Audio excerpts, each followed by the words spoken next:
The Atlanta Beltline has ran out of cash, and now local business owners will have to help foot the bill. Let's talk about it. This is Apolitical.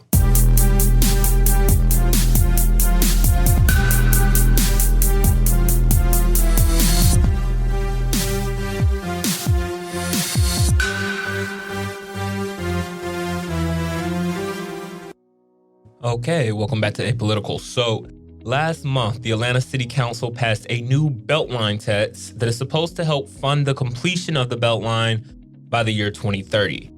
So on Monday, City Council voted to create the Atlanta Beltline SSD.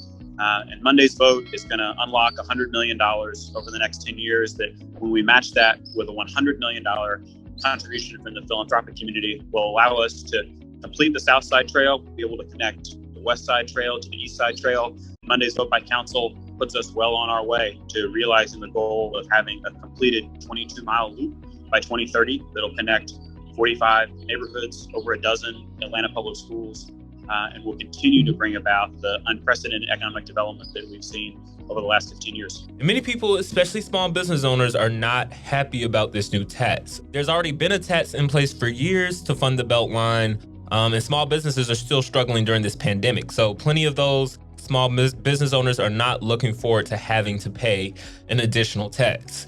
Joining us to help me break down this story is our resident political analyst, Dominique Diggs. Dominique, thanks so much for being here. Thank you for having me. Of course. So this new Beltline tax is causing a lot of controversy in the Atlanta business community. We're going to talk about that a little bit later. But first, for the people who, I don't know how you don't know what the Beltline is by now, but maybe you just moved to Atlanta, or maybe for our listeners out of town, can you just explain to them what the Atlanta Beltline actually is? Yeah, absolutely. So the Atlanta Beltline project was an initial idea that was conceived in 2005. It's a multi-billion-dollar initiative that the goal is to ultimately connect 45 neighborhoods in Atlanta to a 22-mile loop of multi-use trails, parks, and eventual street cores throughout the core, what they're calling, of Atlanta. And it's really being regarded as one of the most wide-ranging urban redevelopment programs in the U.S. Right. Because they're also trying to really provide a total of about $10 billion in economic development. Yeah, that's the draw. The businesses are supposed to be sort of buying into the dream now, and they'll reap the benefits when the Beltline is done. So why this new tax? Because it was my understanding that there's already a tax in place specifically for the Beltline. Exactly that. So they're running into some financing issues, it looks like, because they already have a tax they're utilizing, but they need money to finance the final years of the Beltline's construction. So they're essentially looking to do the Special Services District tax, which is a targeted tax district where commercial and multifamily property owners would pay slightly more in property taxes to fund improvements for the Beltline, because the Beltline Commission is arguing that these improvements are slated to benefit these properties that they would like to tax. Right. So who's included in this district of businesses that are getting taxed? Is it specific businesses, or is it just anyone in the area? How does that work? It's literally all of the businesses along the Beltline trails. Okay. Even the ones that exist along the renovated ones, and the West Side Trail that's opening going down around the East Side. So even if the Beltline is not fully developed along where your business is right now, if it's slated to be developed on that side, they're going to tax you. You're still getting taxed. You're still included in that. Okay. So why are people pushing back against the new tax? Yeah, so many people who are opposed to the SSD tax, they said that they're moving too fast with too little consideration.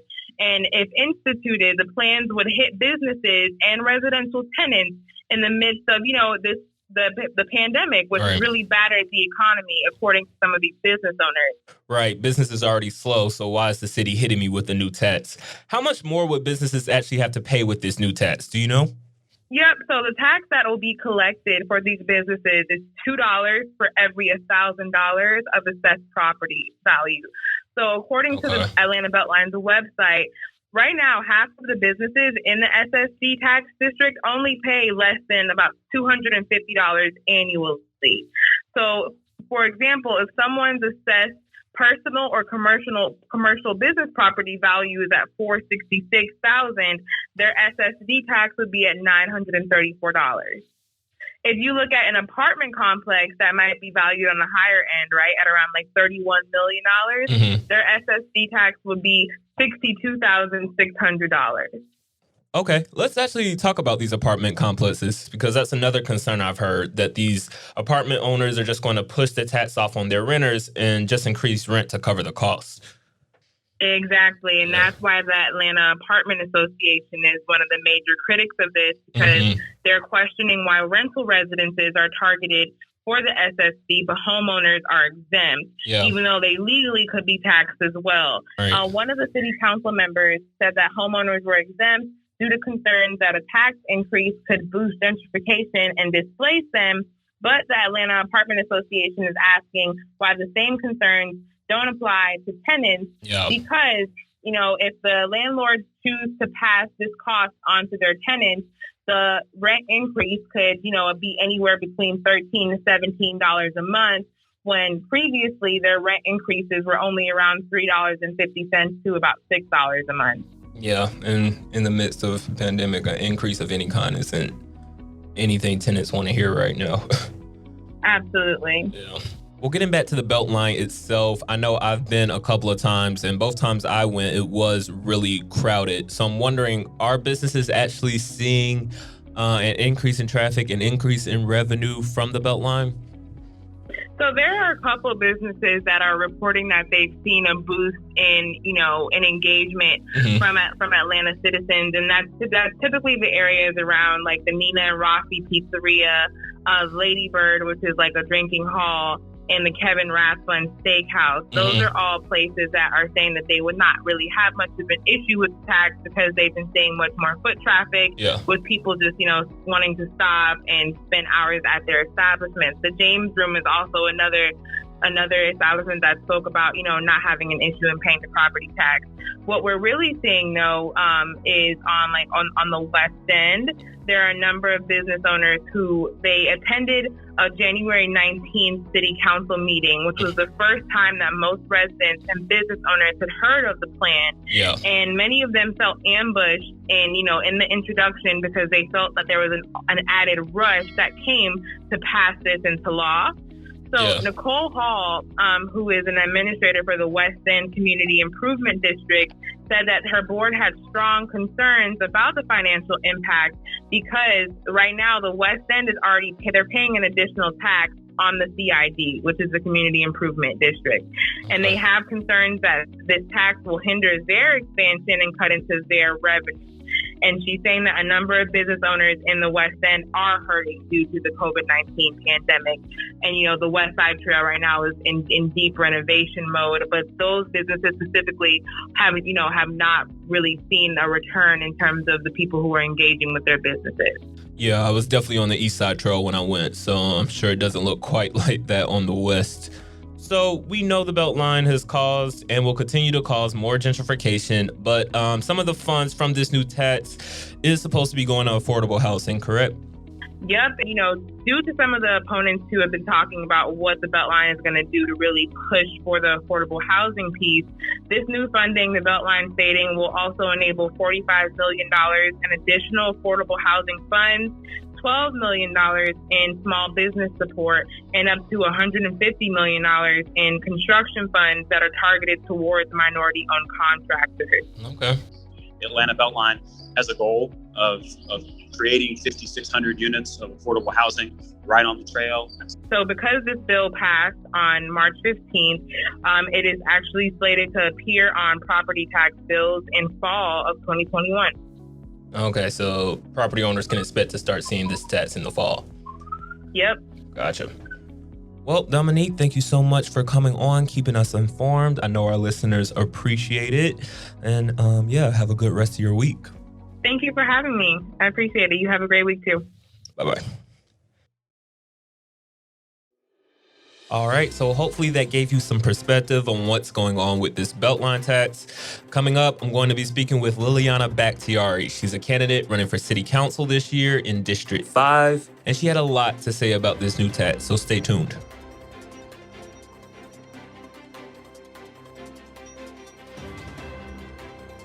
Thank you so much, Liliana, for taking the time to come on this show. Welcome to Apolitical. Yeah, thank you so much for having me. Awesome. So let's jump right in. The new SSD tax for the Beltline, where do you kind of stand on it? Do you support it? If you do, why? If you don't, why not? I want to start by saying that I do fully support the mission of the Atlanta Beltline and the benefits that it offers to the city. That being said, I do not support the new SSD tax. Gotcha. The way that it's been put together, the way that it's been formulated, it puts undue burden on small businesses at a time when the city and all of us should be doing everything we can to lift those businesses up. And with the rest of the burden falling to multifamily units, that means that inevitably the tax burden is going to fall on renters, onto seniors, onto individuals with fixed incomes who can't even afford an extra $20 a month, especially now during a dual public health and economic crisis. I would say the biggest issue, however, is the lack of public input and the speed at which the ordinance was introduced, was pushed through and called for a vote. Now, some may say that there were a lot of meetings. However, the calls for those meetings are put out to the neighborhoods, small businesses, and small businesses, renters, seniors were not really notified. A lot of those calls are put out at neighborhood unit meetings or at MPU meetings, and a lot of people cannot make it to those meetings, especially not our most vulnerable. So yes, it ended up being rushed through, called to a vote, and what we needed right now more so than ever was to be really thoughtful with this measure. They needed to make sure they listened to not just every MPU, but everyone in each neighborhood and made the effort to meet our most vulnerable where they were to ensure that they knew that this was coming down on them. And it needed to not just be the input of the loudest 1%. Yeah. Some businesses have reported increased traffic and revenue from the Beltline, though. Have you found small business owners in your community to be excited by that possibility at all? I would say, of course, people are excited by, a lot of what the Beltline has brought. It's not as simple as that for folks. Yeah. The feedback I've gotten from my community is that they're upset that once again another tax is being introduced. Yeah.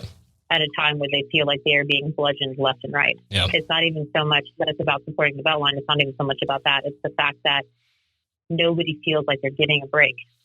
Yeah. It's the fact that people are, taxes are still on the rise. Property taxes are still climbing. Houses are becoming increasingly unaffordable. There's no alternative transit. People are, and it's those things that people are upset by. Yeah. And that's how they're feeling. That's the feedback I'm getting. Gotcha. Now, at the council meeting where this Beltline tax was voted on, Councilwoman Natalie Archambault, who actually currently holds the seat that you're running for, she argued that the SSD tax shouldn't be applied to DeKalb Atlanta businesses because she feels DeKalb Atlanta businesses haven't received any benefits from the Beltline. Do you agree with her argument on that point? I would say that Councilman Archambault brought up the point, but a blanket exemption for the whole county may not have been the most effective amendment. All of the tax digest and all of the TADs have only been in Atlanta, Fulton County. They have never been in DeKalb County. We've never derived any benefit from a TAD. I've asked for that for years. We haven't gotten it. So it is patently unfair to pull in these DeKalb County parcels at this 11th hour when they have not been a part of the TAD and have not reaped any benefit from the TAD, but will bear all of the burden at this point. That is my amendment to remove all of the parcels that are located in Atlanta and DeKalb for the reasons that I have stated. I do agree that certain businesses and properties should not have been included in the tax district. Like I said, I do not think the burden was fully assessed by council before bringing it to a vote.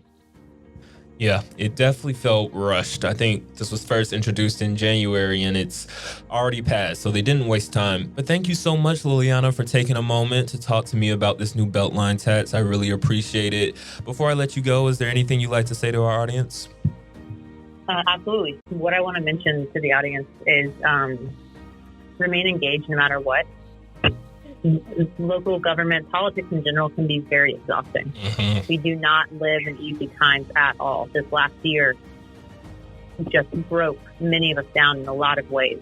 And it's really difficult to have had such a tremendous victory like what we saw with our presidential race. and with our Senate races, and at the same time being met with voter suppression bills that Republicans are carrying down. Yeah. It makes us feel like sometimes the work we do doesn't matter. Yeah. It absolutely does. And we must remain engaged on every level. And so if people want a way to get involved, I'm always accessible. Reach out to your local leaders. If people want to follow my race and learn more about what's happening locally, please do. You can follow my campaign at LilianaForAtlanta.com, which is LILIANAFOR Atlanta.com. And Liliana for Atlanta is also my handle, my social media handle on Instagram, on Twitter, and on Facebook. And Liliana at Liliana for Atlanta is my personal email. Anyone can reach out anytime. My goal throughout all of this is to remain as accessible as possible. And my biggest line of advice is care. It's the bravest thing you can do, and don't let anyone else be your gatekeeper. That's a powerful message. Thank you so much again, Liliana, for coming on. I hope to have you on again soon. Thank you. I really appreciate you doing this, and thanks for making this information accessible. Of course. Have a good one. All right, that is going to wrap another episode of A-Political. As always, make sure that you are subscribed so you don't miss a new episode. Make sure you're following the network on social media. That's Atlanta Decoded on Instagram, Facebook, and Twitter. And check out AtlantaDecoded.com for all your favorite Atlanta reads. Thank you so much for listening. I'll see you next time.